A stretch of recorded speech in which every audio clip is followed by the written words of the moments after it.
সুন্দর একটা মজার নাস্তা বানালাম আজকে। অনেকের কাছে হয়তো পছন্দ হবে, অনেকের কাছে পছন্দ হবে না। কেন জানেন? যারা একটু তিতো পছন্দ করে তাদের কাছে ভালো লাগবে। আর যারা তিতো পছন্দ করে না তাদের কাছে ভালো লাগে না। তবে বিশ্বাস করেন, খেয়ে তারপরে কিন্তু ভয়েস করতেছি। একদম একটু তিতো হয়নি কিন্তু।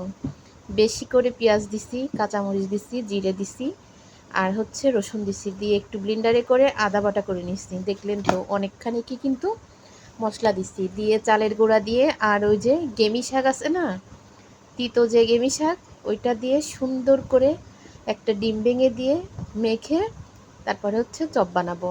আমি এর আগেও একবার বানাইছি, অনেক মজা হয়। আসলে অনেক দিন থেকে বানাবো বানাবো করে কিন্তু সময় সুযোগ হচ্ছে না। তো আজকে রাতে রান্না ছিল না, দুপুরেই রান্না করছি যেহেতু, তারপরও কিন্তু অল্প একটু তরকারি রান্না করলাম।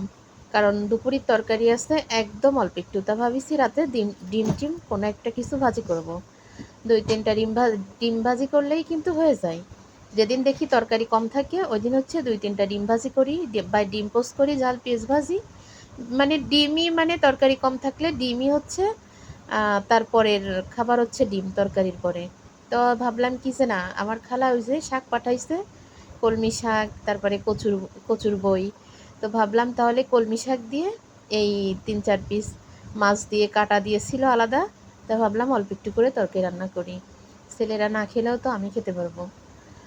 তো সেইটা ভেবে কলমি শাক, এক মুঠ কলমি শাক দিয়ে একদম অল্প একটু তরকারি রান্না করলাম। ওইখানে ৫ পিস মাছ দিয়ে কাটা দিয়ে সুন্দর করে বেশি করে পেঁয়াজ মরিচ দিয়ে কষায়, মাছ কষায় উঠায় রেখে শাক দিয়ে দিচ্ছি। আর এই যে দেখেন চপগুলা ভাজিছি, তেল কিন্তু যতটুকু প্রয়োজন ততটুকু দিছি, ডুবো তেল দেইনি। কেন দেইনি? যে হালকা একটু তিতকো তিতকো থাকবে, এই তেল দিয়ে কিন্তু আমি আর কিছু করে খেতে পারবো না। এই জন্য তারপরও তেল কিন্তু বেশ একটু থেকে গেছে। তো ওইটা কিন্তু এই তিতের কাজে ছাড়া অন্য কোনো তরকারি বা ভাজি বলেন কোনো কিছুতেই আমি দিতে পারবো না। তো আমি মাছটা কষায় রেখে কলমি শাকটা দিয়ে দিলাম, মাত্র দিছি, এখনো ঝোল শুকায় একদম গা মাখা